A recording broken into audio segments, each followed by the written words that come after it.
And welcome back to my online classes. I am doctor Ashok Yadav. Krishna magnet mind में आप सभी का हार्दिक अभिनंदन और स्वागत है। प्रीवियस वीडियो सेगमेंट्स में हम लोगों ने अभी तक रेस्पिरेटरी अरेस्ट के विषय में बहुत अच्छे से जाना और ये जाना कि रेस्पिरेटरी अरेस्ट में कौन से फर्स्ट एड हम लोग देते हैं और किस प्रकार से हम लोग उसका उपचार करते हैं, कैसे हम हॉस्पिटलिटी प्रोवाइड करते हैं और साथ ही साथ हम किस प्रकार से एक योग्य और एक ट्रेंड फर्स्ट एडर के रूप में हम कार्य करते हैं। तो आज आइए इस वीडियो सेगमेंट्स की इस इम्पॉर्टेंट कड़ी में फर्स्ट एड हेल्थ के अंतर्गत हम लोग आज बात करेंगे सदमे के विषय में, अर्थात शॉक कैसे लगता है, शॉक लगने के आम कारण कौन है और इसमें कौन से फर्स्ट एड प्रोवाइड किए जाते हैं। तो आइए समझ जाना करते हुए स्टार्ट करते हैं वीडियो को और देखते हैं क्या है कुछ खास इसमें। सबसे पहले हम ये देखते हैं कि सदमा जो होता है, शॉक होता है, इसके आम कारण क्या होते हैं, किसके वजह से सदमा लगता है और इसमें कौन सा फर्स्ट एड हम देंगे। यदि मरीज खून के कारण सदमे की स्थिति में है तो क्या किया जाए। अगर मान लीजिए मरीज़ के अंदर खून की कमी हो गई है, अर्थात ब्लड की डिफिशियंसी हो गई है, तो ब्लड की डिफिशियंसी होने से भी आदमी में सदमा हो सकता है, अर्थात शॉक लग सकता है। और साथ ही साथ अगर हमारी बॉडी में जो हमारा एक यूनिवर्सल सॉल्वेंट होता है जिसको हम वाटर कहते हैं, अगर वाटर की कमी हमारे शरीर में हो जाएगी, वाटर की इम्प्रॉपर अगर सप्लाई हमारे शरीर में हो पाएगी, मान लीजिए डिहाइड्रेशन हो रहा है या ज़्यादा से ज़्यादा पानी हमारे बॉडी से क्या हो रहा है, डिहाइड्रेट हो जा रहा है उल्टी के माध्यम से, दस्त के माध्यम से, है ना, पसीने के माध्यम से। तो इस प्रकार से जब बहुत ज़्यादा हमारे बॉडी से वाटर लॉस होता है, डिहाइड्रेशन होने लगता है, तो ये भी सदमे का एक इम्पॉर्टेंट कारण हो सकता है। तो आइए बात करते हैं।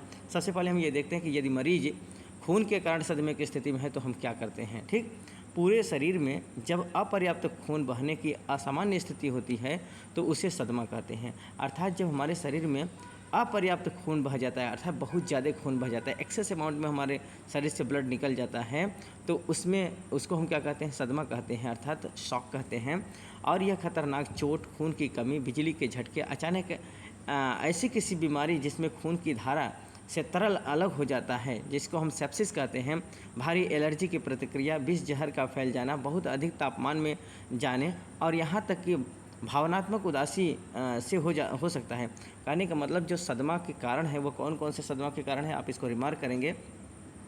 अर्थात खतरनाक चोट लग जाए, अगर बहुत तेज़ी से चोट लग गया है किसी धारदार हथियार से या ब्लंट हथियार से, किसी ने बहुत ज़्यादा चोट का प्रहार कर दिया या फिर अपने आप चोट लग गया है, तो उसमें एक्सेसिव खून का लॉस होगा, ब्लड लॉस हो जाएगा, तो उससे क्या हो जाएगी, खून की कमी हो जाएगी, इससे सदमा हो सकता है। या बिजली के झटके, अगर मान लीजिए करंट लग गया है, बहुत तेज़ी से करंट लग गया है, तो करंट में भी क्या होता है, हमारे अंदर का जो ब्लड है वो बहुत ज़्यादा क्या हो जाता है, लॉस हो जाता है, तो करंट लगने से भी हमको क्या होता है, शॉक हो जाता है। साथ ही साथ अचानक किसी ऐसी बीमारी जिसमें खून की धारा से तरल अलग हो जाता है, अर्थात कुल मिला के हमारे खून में से ज़्यादा पानी अगर कम हो जाता है, अर्थात फ्लूइड मटेरियल ज़्यादा से ज़्यादा कम हो जाता है, तो हमारे ब्लड से वाटर का लॉस हो जाना या ब्लड का खुद ही लॉस हो जाना, इन सब स्थितियों में क्या हो जाता है, सदमा हो जाता है, अर्थात आदमी में शॉक लग जाता है जिससे वह बेहोशी में आ जाता है।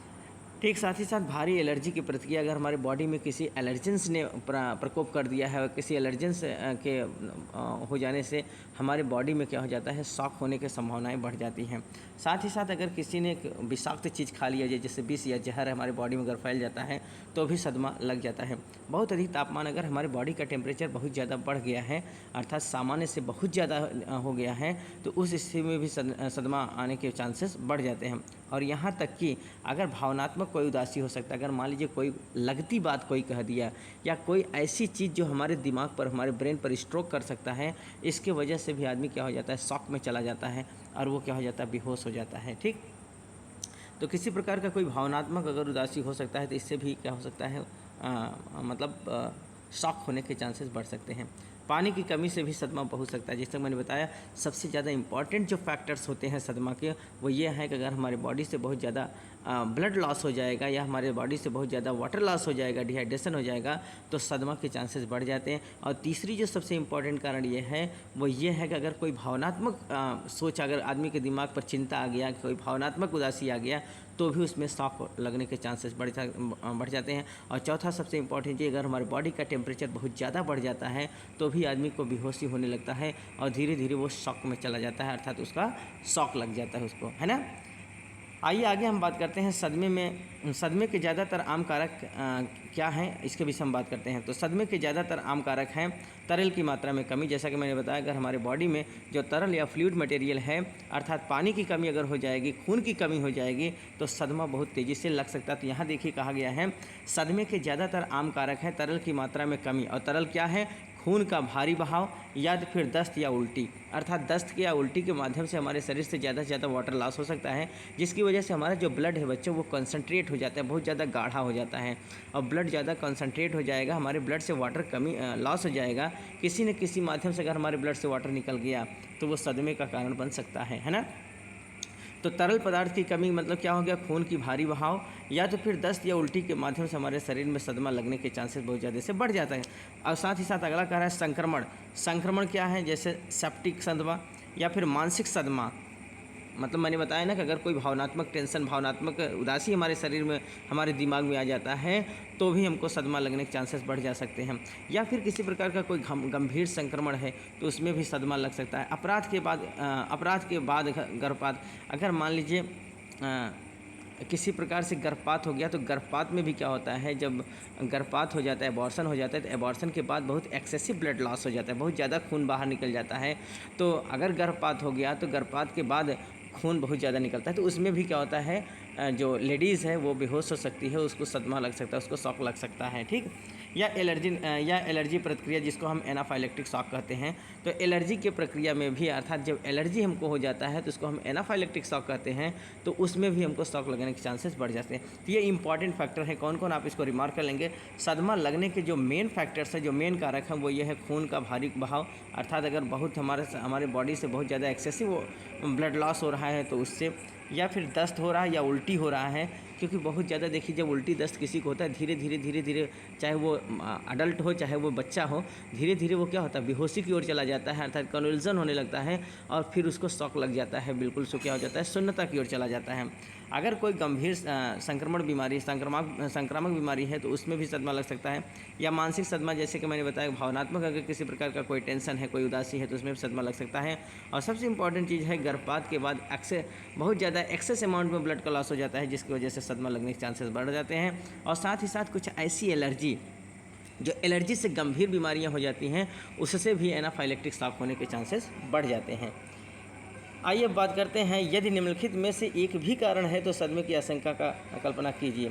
देखिए अब नीचे जो दिया जा रहा है, अगर इसमें से कोई एक भी आपको मिलता है तो आप ये समझ लीजिए कि सदमा 100% लग सकता है, अर्थात शॉक लग सकता है ना। तो देखिए कौन, सबसे पहले हम बात करते हैं शुरुआती गर्भपात में खून का बहाव। उदाहरण के लिए गर्भपात, जिसको हम एक्टोपिक प्रेगनेंसी कहते हैं, असामान्य जगह पर भ्रूण स्थापन या मोलर या गर्भावस्था। देखिए बात क्या कहा जा रहा है कि अगर मान लीजिए शुरुआत का गर्भावस्था है, अर्थात जब लेडी कंसीव करती है, प्रेग्नेंट होती है, उसके 2-3 महीने में अगर गर्भपात शुरू हो जाता है, 2 महीने में या लेटेस्ट 3 महीने में अगर खून का मतलब ब्लीडिंग होना शुरू हो जाता है तो उसमें गर्भपात होने के चांसेस बढ़ जाएंगे।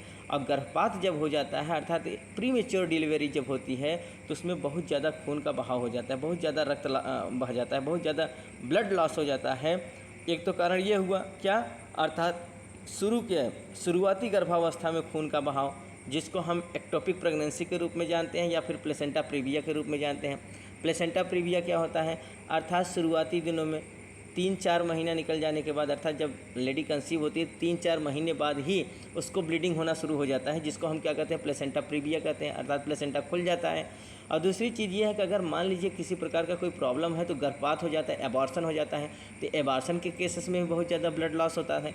तो एक्टोपिक प्रेगनेंसी में, प्लेसेंटा प्रीविया में या फिर एबॉर्शन, इन तीनों केस में बहुत अधिक रक्त लॉस हो जाता है, बहुत ज़्यादा खून का लॉस हो जाता है, जिसकी वजह से शॉक लगने के चांसेस बढ़ जाते हैं। अर्थात 80 से 90% चांसेस इसी में होते हैं जब ब्लड लॉस होता है किसी लेडीज़ में। एक्सेसिव ब्लड लॉस इसी 3 कंडीशन में होता है। कब होता है, एबॉर्शन में होता है, कब होता है एक्टोपिक प्रेगनेंसी में होता है, कब होता है प्लेसेंटा प्रीविया में होता है।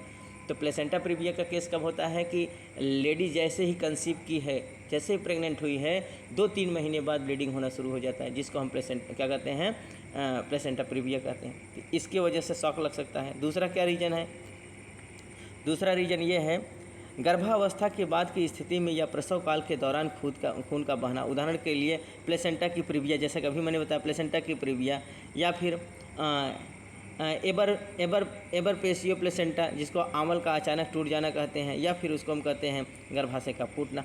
देखो, अगर मान लीजिए प्रसव काल के दौरान, है ना, अर्थात जिस समय डिलीवरी होने वाली है या डिलीवरी के बाद, आफ्टर डिलीवरी या डिलीवरी के पहले या डिलीवरी के समय ही अगर मान लीजिए बहुत ज़्यादा प्लेसेंटा प्रीविया, जैसे कि मैंने बताया प्लेसेंटा प्रीविया क्या होता है बच्चों, आप इसको रिमार्क कर लीजिए, अर्थात गेस्टेशन पीरियड के दौरान, अर्थात जब लेडी प्रेग्नेंट है उसी के 2-3 शुरुआती के गर्भावस्था में जब 3-4 महीने बाद ब्लीडिंग होना शुरू हो जाता है, चूँकि उसका प्लेसेंटा खुल जाता है तो उसमें एक्सेसिव ब्लड लॉस होने लगता है, खून आने लगता है, जिसको हम प्लेसेंटा प्रीविया कहते हैं, है ना। या एबरपेशियो प्लेसेंटा, जिसको हम आंवल का अचानक टूट जाना कहते हैं, जैसे कि मैंने बताया कि अगर प्लेसेंटा अचानक टूट जाता है तो उसमें ब्लीडिंग होना शुरू हो जाता है।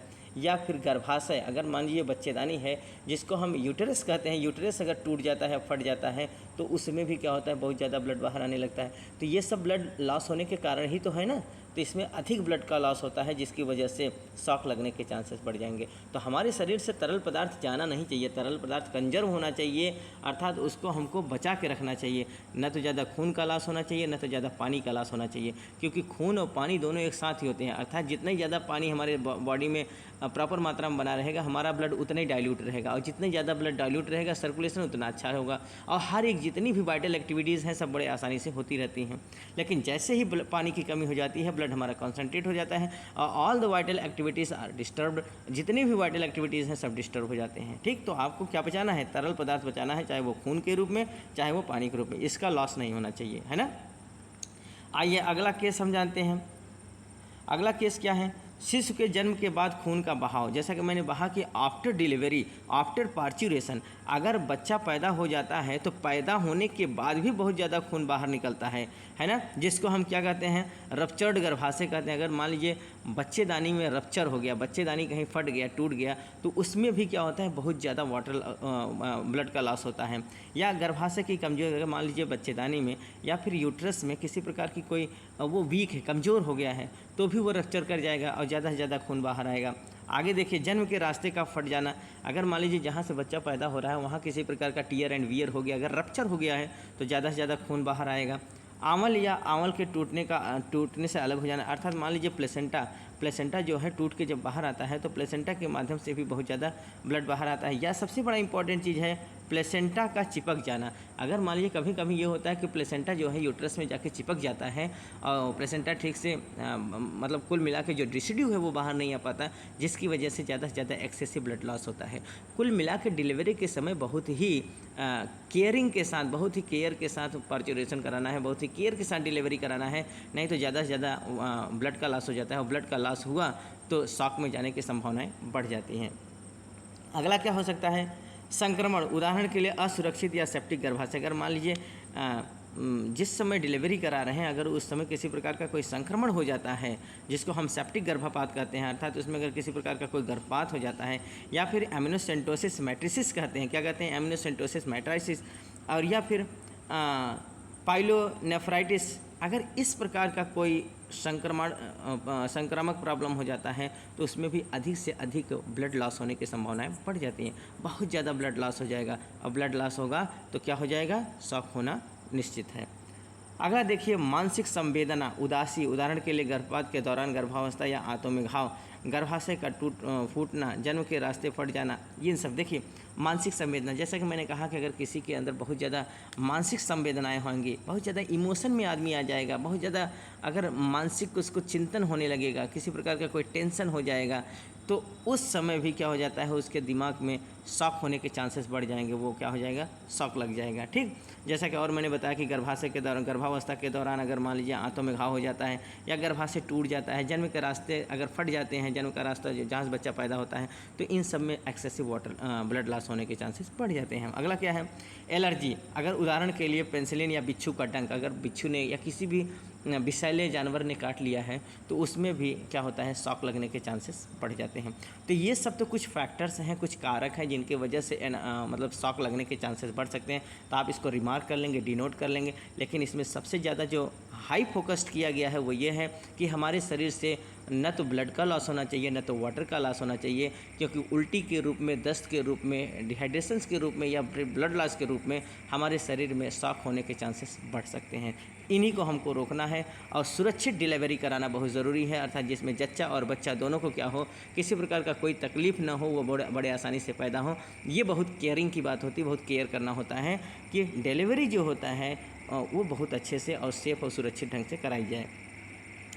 आइए अब हम बात कर लेते हैं सदमा जीवन को चुनौती देने वाली आपातकालीन परिस्थिति है। अर्थात सदमा अगर किसी को लग गया बच्चों, तो वो ये मान के चलिए कि 90% तो आदमी मर चुका है। अर्थात सदमा जो है ये आपातकालीन परिस्थिति है, किसको लेकर, जीवन को लेकर। अर्थात जीवन के लिए ये एक आपातकालीन परिस्थिति बन सकती है सदमा। तो कुल मिला के सदमा में जाने से बचने के लिए हमारे पास 2 उपाय हैं, और ये है एक खून के लॉस अर्थात ब्लड लॉस को रोकना है, और दूसरा वाटर लॉस को रोकना है। अगर ये 2 चीज़ आप कर पाते हैं तो कभी भी सदमे में नहीं जाएंगे और इस प्रकार का कोई आपातकालीन कोई इमरजेंसी केसेस नहीं आने पाएगी। तो आइए बात करते हैं सदमे के चिन्ह क्या होते हैं। अगर मान लीजिए किसी को सदमा हो जाता है तो इसमें क्या सिम्टम्स आपको देखने को मिलेंगे, साइन और सिम्टम्स इसमें क्या हो सकते हैं। तो पहला होगा तेज़ और कमज़ोर नब्ज, अर्थात हमारी पल्सेस जो होती हैं बहुत तेज़ी से चलने लगेंगी और इनका जो रेट होता है बच्चों 110 या इससे अधिक हो जाती है। अर्थात जो आप पल्स रेट मेज़र करेंगे तो पल्स रेट में आप देखेंगे कि जो हमारे पल्सेस होते हैं वो बहुत तेज़ी से चलने लगती हैं, अर्थात इनका रेट जो होता है 110 से ऊपर हो जाता है ना। जो पल्स रेट हमारा होता है वो कितना हो जाता है, 110 के ऊपर बहुत तेज़ी से नब्ज चलने लगती है और नब्ज कमज़ोर हो जाता है, जिसकी वजह से हमारी नाड़ियाँ फटने के चांसेस बढ़ जाते हैं, अर्थात हेमरेज होने लगेगा।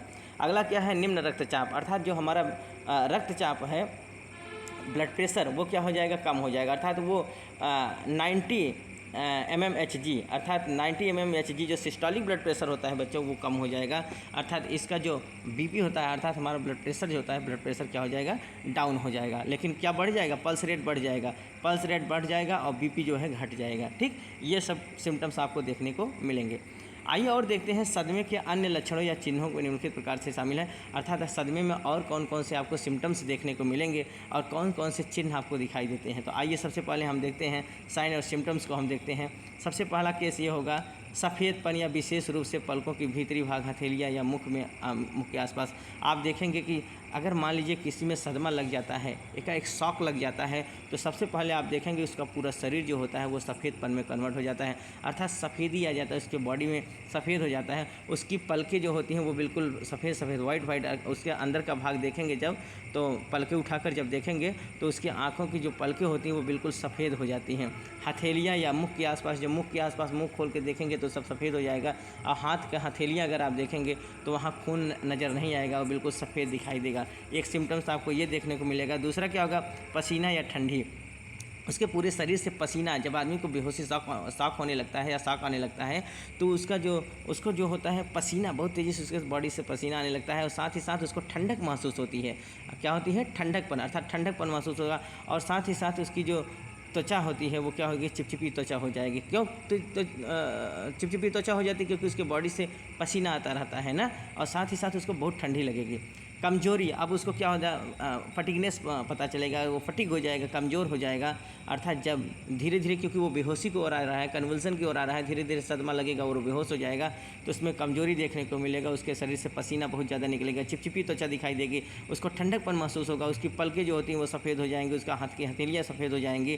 तेज़ गति से सांस का चलना, अर्थात उसका सांस जो होता है बच्चों वो नॉर्मल से बहुत ज़्यादा हो जाएगा, क्योंकि हम लोगों का नॉर्मल जो ब्रीदिंग रेट होता है वो 1 मिनट में 12 बार होता है। कितनी, अर्थात एक नॉर्मल पर्सन जो होता है अगर वो स्वस्थ है तो 1 मिनट में 12 से 14 बार सांस लेता है ना, अर्थात कितना बार लेता है, एक ब्रीथ करने में उसको 5 सेकंड का समय लगता है। इस प्रकार से अगर 60 सेकंड अर्थात कुल मिला के 1 मिनट की हम बात करें तो 12 बार सांस लेता है। लेकिन अगर वो सदमे में आ रहा है, शॉक का कंडीशन देखने को मिलता है, तो 1 मिनट में वो 30 बार से अधिक बार सांस लेगा, है ना, अर्थात 30 से भी अधिक बार वो सांस लेने लगता है, बहुत जल्दी सांस लेने लगता है। अगला क्या है बच्चों, उतावलापन या भ्रम या बेहोशी, उसमें कन्वल्जन आने लगता है, बेहोशी आने लगता है, अर्थात कॉन्शसनेस होने लगता है और भ्रम उसमें आ जाता है, हेलुसिनेशन, इल्यूजन, इस प्रकार के केसेस उसमें देखने को मिलते रहते हैं, अर्थात वो भ्रमित हो जाएगा, उसको कोई चीज़ सही नहीं नज़र आएगा और धीरे धीरे उसके आँख के सामने क्या होता है, ब्लर दिखेगा और आँख के सामने बिल्कुल ऐसा लगेगा जैसे ओझल होता हुआ समझ में आ रहा है और धीरे धीरे आदमी बेहोश हो जाता है। एक और कंडीशन आपको देखने को मिलेगा कम पेशाब का आना, अर्थात प्रति मिनट 30 ml से भी कम होगा, अर्थात जो उसका यूरिन फॉर्मेशन है उसका रेट घट जाएगा और प्रत्येक मिनट में 30 ml से भी कम यूरिन का आउटपुट होने लगता है, अर्थात यूरिन का आउटपुट क्या हो जाएगा, कम हो जाएगा, डिमिनाइज हो जाता है। आइए बात करते हैं कि तुरंत अब हमको क्या कार्य करना चाहिए। अगर मान लीजिए आदमी सदमे में आ गया है तो हमारा क्या वहाँ मॉरल रिस्पॉन्सिबिलिटी होती है, एक ट्रेंड फर्स्ट एडर के रूप में हम क्या कर सकते हैं, आइए हम इसके विषय में डिस्कस करते हैं। तुरंत निम्नलिखित कार्य करें, हमको कौन सा कार्य करना चाहिए, आइए बात करते हैं। सबसे पहले हमको क्या करना चाहिए, जीवन रक्षक चरण की ओर, अर्थात हमको लाइफ सेविंग उपाय कोई करना चाहिए, उसके जीवन को बचाना चाहिए। तो जीवन बचाने के लिए हमको कौन से उपाय करने चाहिए, आइए बात करते हैं। जीवन रक्षक चरण क्या है या कौन सा हम लाइफ सेविंग स्टेज अपनाते हैं, तो आइए बात करते हैं। सदमे के कारणों को निर्धारित करने से पहले मरीज का जीवित होना सुनिश्चित करें। देखिए, आप सदमे के कारण अर्थात सदमे का कारण जानने से पहले आप ये जानिए कि जो आदमी बेहोश पड़ा हुआ है, सदमे में, शॉक में है, सबसे पहले आप तो ये एनालिसिस करिए कि वो आदमी जिंदा है कि मर चुका है। अगर जिंदा है तभी आप उस पर अपना फर्स्ट एड अप्लाई करेंगे, अगर वो मर गया है तो फिर कौन सा फर्स्ट एड, है ना। तो सबसे पहले आपको क्या करना है कि सदमे के कारणों को निर्धारित करने से पहले, सदमे के कारणों को जानने से पहले आपको ये इंश्योर कर लेना है कि वो उसका जीवन है कि नहीं है, वो जिंदा है कि मर गया है।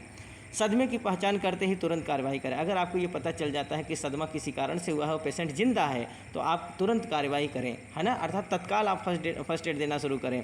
मरीज की मदद करने के लिए निम्नलिखित जीवन रक्षक चरणों का अनुसरण करें, अर्थात मरीज को आप मदद देने के लिए आपको क्या क्या चीज़ें ध्यान देना है, आइए उस पर बात करते हैं। सबसे पहले क्या करना चाहिए, मदद करने के लिए चिल्लाएं। अगर आप उस पेशेंट के पास हैं जिसको शॉक लगा हुआ है, आप उसका फर्स्ट एड शुरू करिए, लेकिन इसके पहले जो आसपास के लोग हैं वहाँ आप चिल्लाना शुरू करिए, उनसे मदद लेने की कोशिश करिए, आसपास के लोगों को बुलाइए, क्योंकि वहाँ बहुत ही इमरजेंसी केसेस है, बहुत ही तत्कालिक एक आपातकालीन स्थिति है। कोई आदमी सदमा में अगर चला गया है तो ये आप समझिए कि उसके मरने के चांसेस बढ़ चुके हैं।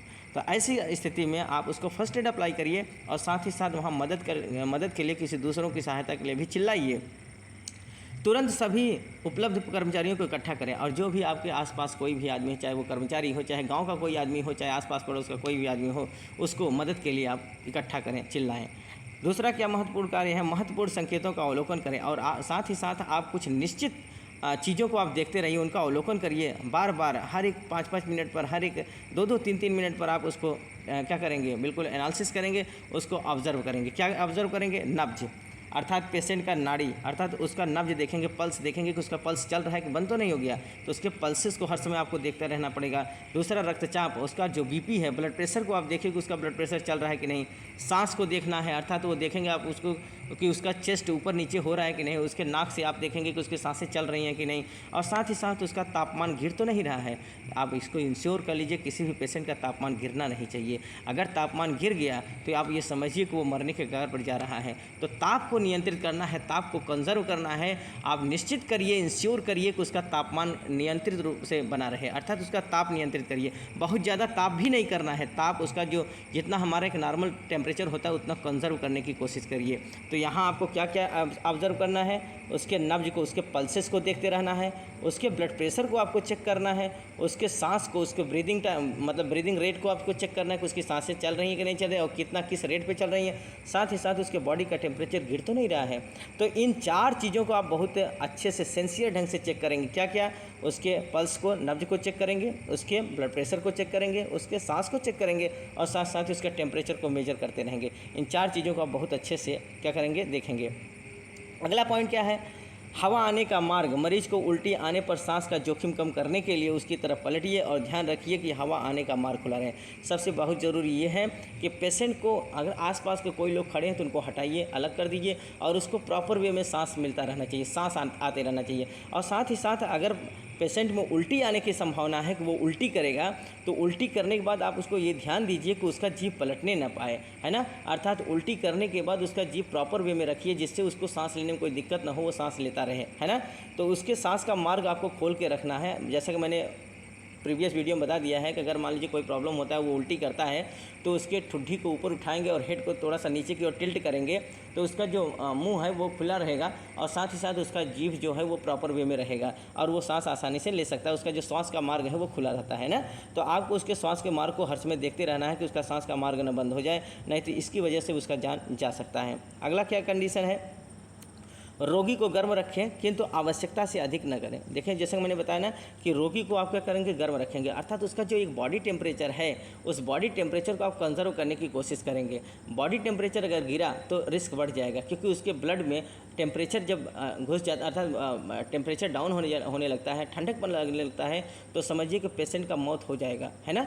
तो इसके वजह से उसके बॉडी का टेम्परेचर आपको कंजर्व करना, क्योंकि ताप बहुत चीज़ों को रेगुलेट करता है, उसके बॉडी के बहुत सारे वाइटल एक्टिविटीज़ को टेम्परेचर रेगुलेट करता है, इसलिए टेम्परेचर को आपको संरक्षित रखना है, उसको कंजर्व रखने की कोशिश करना है।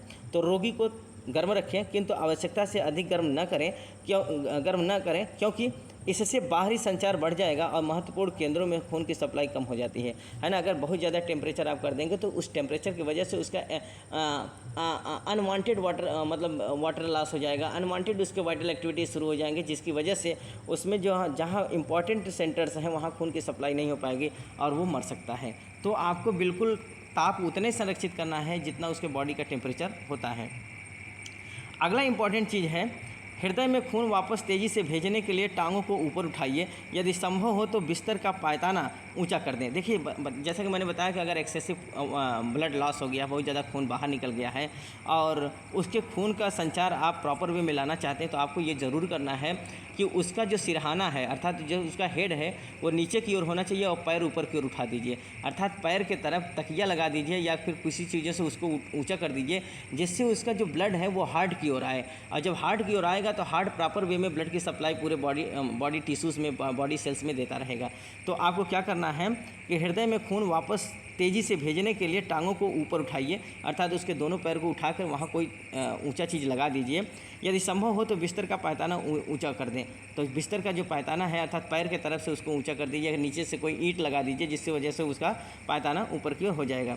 यदि मरीज की एक टांग में विषैला या जहरीला घाव है तो टांगों को ऊपर मत उठाइए। और ये भी चीज़ ध्यान देना है, अगर मान लीजिए उसका ब्लड लॉस हुआ है और कोई विषैला चीज़ उसके पैर में काटा हुआ है तो पैर को आप तब ऊपर मत करिए। क्यों? क्योंकि उसका विष सीधे हार्ट तक पहुंच जाएगा, है ना, अर्थात विष पूरे बॉडी में भिन जाएगा। इसलिए आपको क्या करना है, अगर मान लीजिए कोई विषैले सर्प ने काट दिया, कोई विषैला जानवर काट लिया है और उसके शरीर से अधिक खून भी निकल रहा है, तो उस समय आपको ये ध्यान देना है कि उसके टांग को उसका जो टांग या उसका जो पैर है उसको ऊपर उठाने की कोशिश न करें, क्योंकि वो तब हार्ट की ओर बहुत तेज़ी से विष फैल जाएगा। तब उसको आपको पैर जैसे है वैसे बिल्कुल नीचे रखेंगे, है ना। अगर कोई विषैला सर्प नहीं काटा या कोई विषैला जानवर नहीं काटा है तब आप उसके पैर को ऊपर उठा देंगे, जिससे बहुत प्रॉपर वे में जो ब्लड है उसके हार्ट तक पहुंचता रहेगा, है ना। टांगे ऊपर उठाने के सहारे शरीर में जहर फैल सकता है। जैसे कि मैंने बताया कि अगर वो जहरीला जानवर काटा है तो उसकी वजह से जो जहर है उसके बॉडी तक पहुँच जाएगा, इसलिए आपको वहाँ ये रिस्क नहीं लेना है। अगला देखिए, यहाँ एक रिमार्केबल चीज़ दिया है, आप इसको ध्यान दीजिए। यदि मरीज उल्टी करना शुरू कर देता है तो सांस को बचाने के लिए मुंह से कोई तरल पदार्थ न दें। आप इसको इंश्योर कर लीजिए, अगर कोई पेशेंट उल्टी कर रहा है तो उस दौरान, उल्टी के दौरान आपको किसी प्रकार का कोई खिलाने पिलाने वाला चीज़ नहीं देना है। अगर आप खिलाने पिलाने वाला चीज़ देते हैं तो उससे उसकी जान जा सकती है। तो उल्टी करते हुए पेशेंट को किसी प्रकार का कोई तरल पदार्थ न तो पिलाया जाता है न तो कोई चीज़ खिलाया जाता है। ठीक। अगला देखिए, यदि मरीज पानी पी पा रहा है तो उसे मुंह से पानी की कमी को कम करने के लिए तरल पदार्थ दें। अगर वो मान लीजिए एबल है, वो पानी पी पा रहा है तो उसको हर समय पेय पदार्थ देते रहिए, जिससे उसके शरीर में पानी का जो मात्रा है वो क्या हो जाए, बिल्कुल मेंटेन बन जाए। अर्थात उसके पानी की मात्रा को मेंटेन करने के लिए उसको हर समय पेय पदार्थ देते रहिए, जिससे पानी की कमी उसको ना होने पाए। अगर पेशेंट सामर्थ्य है अर्थात वो पी पा रहा है तो उसको मुँह के माध्यम से तरल पदार्थ को देते रहिए, है ना, इंपॉर्टेंट चीज़ है। अगला देखिए, महत्वपूर्ण संकेतों और खून की कमी का ध्यान प्रत्येक 15 मिनट पर रखें। महत्वपूर्ण संकेत जैसे कि मैंने कहा, पल्स चेक करना है, उसका ब्लड प्रेशर चेक करना है, उसका सांस चेक करना है और साथ ही साथ उसके तापमान को चेक करना है। तो ये इंपॉर्टेंट चीज़ों को आप चेक करेंगे और हर प्रत्येक 15 मिनट पर उसके खून की कमी का ध्यान देंगे कि उसके बॉडी से खून की कमी ना होने पाए। प्रत्येक 15 मिनट पर आपको ये ऑब्जर्व करना है, ये देखना है। अगला देखिए क्या है, तरल पदार्थ पीने और पेशाब की मात्रा का ध्यान दें, अर्थात उसको हर समय तरल पदार्थ पीने के लिए देते रहिए और ये देखिए कि उसके यूरिन का आउटपुट कम तो नहीं हो रहा है। अगर उसके यूरिन का आउटपुट कम हुआ तो रिस्क बढ़ सकता है शॉक का, है ना। तो कुल मिलाकर आपको ये दो चीज़ें बहुत अच्छे से ध्यान देना है। अगला क्या है, मरीज़ की स्थिति पर पूरा ध्यान दें, अर्थात मरीज़ की स्थिति किस प्रकार से, कहीं ज़्यादा उसके बदतर स्थिति में तो नहीं जा रहा है, उसके स्थिति में सुधार हो रहा है कि नहीं, इसको आपको बहुत अच्छे से बखूबी ध्यान देना है ना। एक इम्पॉर्टेंट चीज़ यहाँ देखिए, डॉक्टर के पास या अस्पताल ले जाते समय सदा मरीज के साथ रहें। आपका सबसे बड़ा मॉरल रिस्पॉन्सिबिलिटीज़ ये होता है कि आपको तुरंत वहाँ से अर्थात फर्स्ट एड देते रहने के बाद भी आपको एक अच्छी व्यवस्था देनी चाहिए, अर्थात एक प्रॉपर वे में एक अच्छी हॉस्पिटलिटी देनी चाहिए। एक योग्य डॉक्टर या एक योग्य पैरामेडिकल या मेडिकल स्टाफ का व्यवस्था करना चाहिए। तो वही इसमें कहा गया है, डॉक्टर के पास या अस्पताल ले जाते समय हर समय आपको मरीज के साथ रहना होगा। क्यों? क्योंकि आप एक योग्य फर्स्ट एडर हैं, आपको नॉलेज है इसके विषय में, तो आप पेशेंट के साथ हर समय बने रहेंगे। यात्रा के दौरान आप मरीज की देखभाल कर सकें। क्यों? क्योंकि यात्रा के दौरान उसके घर के लोग बड़े क्या हो सकते हैं, अर्थात बहुत ज़्यादा परेशान हो सकते हैं, उनको बहुत ज़्यादा प्रॉब्लम हो सकता है, वो भयभीत हो सकते हैं। इससे बचाने के लिए आपको हर समय मरीज के साथ रहना पड़ेगा, उसका प्रॉपर वे में देखभाल करना पड़ेगा और उसके परिवार वालों को सांत्वना देते रहना पड़ेगा, है ना। अगला क्या है, मरीज तथा परिवार की मदद करें, अर्थात उस समय जब आप जा रहे हों यात्रा के दौरान, जब आप किसी हॉस्पिटल या किसी योग्य डॉक्टर के पास ले जा रहे हैं, उस दौरान मरीज को क्या करना पड़ेगा, उसका सहायता करेंगे, उसके परिवार के लोगों का मदद करेंगे और साथ ही साथ उनको सांत्वना देते रहते हैं ताकि वो बहुत अधिक भयभीत न हो सके, है ना, अर्थात जिसकी वजह से उनको कोई डर न लगे। अगला क्या है, डॉक्टर को बताइए कि मरीज के साथ क्या हुआ, और सबसे बड़ी जिम्मेदारी आपकी ये होती है कि आप हॉस्पिटल पहुंचकर डॉक्टर को पूरा पेशेंट की हिस्ट्री बताइए कि इसके साथ क्या हुआ, कैसे हुआ। इन सब चीज़ों को जब आप बताएंगे तो फिर डॉक्टर को उसका डायग्नोसिस करने में या उसका रिपोर्ट बनाने में, उसका इन्वेस्टिगेशन करने में ज़्यादा समय नहीं लगेगा और वो अपना इलाज जो है बहुत जल्दी से शुरू कर सकता है, क्योंकि आप उसके लिए हेल्पफुल हो जाएंगे, आप उसके लिए लाभदायक हो जाएंगे, जिसकी वजह से पेशेंट की हिस्ट्री जान जाएगा। तो हिस्ट्री जाना बहुत ज़रूरी है। जितना अच्छा से वो पेशेंट की हिस्ट्री जानेगा उतना ही बढ़िया डायग्नोसिस करेगा और उतना ही बढ़िया ट्रीटमेंट कर पाएगा, है ना। तो आप उसके लिए बहुत मददगार साबित हो सकते हैं। आइए अगला हम बात करते हैं, मरीज़ को तुरंत अस्पताल भेजें। सबसे बड़ी इंपॉर्टेंट चीज़ क्या होती है कि इन सब को करने के बावजूद आपकी सबसे मॉरल रिस्पॉन्सिबिलिटी जो होती है, आपकी नैतिक जिम्मेदारी क्या होती है कि पेशेंट को बहुत जल्दी ही अस्पताल भेजिए। क्यों? क्योंकि मैंने बताया था फर्स्ट एड जो होता है, it is not a type of the complete treatment. ये कंप्लीट ट्रीटमेंट नहीं है, it is a type of the casualty, है ना। एक प्रकार का क्या है, it is a type of the optional aspects, अर्थात ये एक वैकल्पिक व्यवस्था है, ये परमानेंट व्यवस्था नहीं है। अर्थात फर्स्ट एड तो केवल और केवल ये है कि कुछ समय तक पेशेंट के जीवन को बचाया जा सकता है, उसके जीवन रक्षक के रूप में आप काम कर सकते हैं। कंप्लीट इलाज आप नहीं दे सकते हैं। तो कंप्लीट इलाज के लिए आपको किसी योग्य डॉक्टर के पास भेजना होगा, किसी योग्य पैरामेडिकल मेडिकल स्टाफ के पास भेजना होगा और किसी सुविधापरक अस्पताल के पास भेजना होगा। तो ये आपको ध्यान देना है। अगला देखिए क्या है, मरीज़ को गर्म रखें ताकि रखें लेकिन आवश्यकता से अधिक न रखें। ये सबसे इंपॉर्टेंट चीज़ है। पेशेंट को हर समय ये ध्यान दें कि उसकी गर्मी शरीर से न जाने पाए और उसको बहुत ज़्यादा गर्म भी नहीं करना है, नहीं तो अनवांटेड जो होता है उसके शरीर की वाइटल एक्टिविटी शुरू हो जाएगी, जिसकी वजह से वो मर सकता है। अगला क्या है, मरीज़ के पाँव और टांगों को उसके सिर से थोड़ा ऊँचा रखें। जैसा कि ये भी मैंने बताया कि मरीज़ के पाँव या टांगों को उसके शरीर से थोड़ा सा ऊपर उठा के रखेंगे तो जो ब्लड है वो प्रॉपर वे में उसके हार्ट तक पहुँचता रहेगा और प्रॉपर वे में ब्लड की सप्लाई पूरे बॉडी में होता रहेगा। यदि पानी की कमी पूरी करने के लिए तरल पदार्थ देना संभव है तो उसे जारी रखें। अगर मान लीजिए उसके बॉडी से पानी की जो कमी है उसको मेंटेन करने के लिए अगर वो पानी पी रहा है तो निश्चित तौर पर उसको पानी आप देते रहिए, जिससे उसके बॉडी में पानी की जो प्रॉपर मात्रा है, एडिक्वेट मात्रा जो है वो बना रहे, है ना। अगला इंपॉर्टेंट चीज़ क्या है, मरीज का और साथ में आपने जो अब तक कार्यवाही की है उसका रिकॉर्ड ले जाना याद रखें। जैसा कि मैंने बताया पेशेंट का और साथ ही साथ जो अभी तक आपने फर्स्ट एड दिया है, जो कार्यवाही आपने किया है, इसका पूरा रिकॉर्ड आप लेकर अस्पताल पहुँचे और डॉक्टर को उसके विषय में क्या करिए, आप परिचित कराइए, उसको बताइए कि हमने ये फर्स्ट एड दिया है और साथ ही साथ पेशेंट का ये केस हिस्ट्री है, ये पेशेंट हिस्ट्री है। जब आप उसको बताएंगे तो क्या होगा, डॉक्टर उसके पास जब पहुँचेगा तो उसका इलाज बहुत अच्छे से कर पाएगा। क्यों? क्योंकि उसकी सूचना आपने दे दिया है ना। तो उसका ले जाना आप अपने पास ज़रूर रखें ताकि डॉक्टर के पास जितनी संभव हो सके उतनी सूचना हो। अर्थात डॉक्टर के पास क्या होता है, जितना ज़्यादा इन्फॉर्मेशन रहेगा, जितना ज़्यादा पेशेंट की हिस्ट्री रहेगी, उतना बढ़िया वो ट्रीटमेंट कर पाएगा, उतना ही बढ़िया डायग्नोसिस कर पाएगा, उतना ही बढ़िया इन्वेस्टिगेशन कर पाता है। ठीक, आइए आगे हम बात करते हैं। मरीज़ तथा परिवार को यह समझाने में मदद करें कि क्या हो रहा है ताकि वह बहुत अधिक भयभीत या परेशान ना हो सके। आपकी सबसे मॉरल रिस्पॉन्सिबिलिटीज़ ये भी होती है कि आप पेशेंट के परिवार वालों को आप सांत्वना देते रहिए, पेशेंट को सांत्वना दीजिए कि आपके साथ कुछ नहीं हुआ है और बहुत सब कुछ सही है, आपके साथ मैं हूँ, ये पूरा डॉक्टर टीम है, ये पूरा अस्पताल है, जो कुछ भी होगा सब सही होगा, भगवान पर भरोसा रखिए। इस प्रकार से आपको सांत्वना देना है जिससे उनके शरीर, उनके बॉडी में या उनके दिमाग में किसी प्रकार का कोई भय ना हो व्याप्त हो, क्योंकि भय अगर उनके शरीर में हो जाता है, उनके दिमाग पर भय छा जाता है तो इससे भी पेशेंट में शॉक लगने के चांसेस बढ़ जाते हैं। तो ठीक, तो इट इज़ ऑल अबाउट, आज जो मैंने देखा it is all about the shock. इस प्रकार से जो शॉक होते हैं, शॉक लगने के कौन कौन से फैक्टर्स होते हैं, इनमें हम कौन कौन से प्रॉपर जो फर्स्ट एड देते हैं, कौन कौन सी मॉरल रिस्पॉन्सिबिलिटीज़ होती हैं और इसके कौन कौन से साइन एंड सिम्टम्स होते हैं, इन सबको हम लोगों ने बहुत अच्छे से जान लिया है। उम्मीद है आज का वीडियो सेगमेंट्स आपके लिए बहुत हेल्पफुल रहा होगा। अगर बच्चों ये हमारा वीडियो आपके लिए बहुत हेल्पफुल हो तो ज़्यादा से ज़्यादा ये जो वीडियोज़ हैं इनको लाइक करें, शेयर करें और अपने यार दोस्तों को भी इसको शेयर करके बताएं, जिससे उनकी भी तैयारी सुचारू रूप से चल सके, क्योंकि आपके साथ किसी दूसरे का भी भला होना चाहिए। अगर आप हमारे नए व्यूवर हों तो सबसे पहले चैनल को सब्सक्राइब करें, लाइक करें, शेयर करें अपने यार दोस्तों को, जिससे हमको एक अलग एनर्जी मिलती रहेगी। बच्चों आपको एक चीज़ मैं और बता दूँ कि हम इसी वीडियो चैनल के माध्यम से आपको पूरा के पूरा फर्स्ट एड एंड हेल्थ बताएंगे। साथ ही साथ जितने भी को करिकुलर कोर्सेज़ होंगे, जितने भी वोकेशनल कोर्सेज़ होंगे, सबको हम इसी चैनल के माध्यम से स्टडी कराएंगे। तो मिलते हैं बच्चों नेक्स्ट वीडियो में नेक्स्ट सेगमेंट के साथ। तब तक के लिए बच्चों धन्यवाद।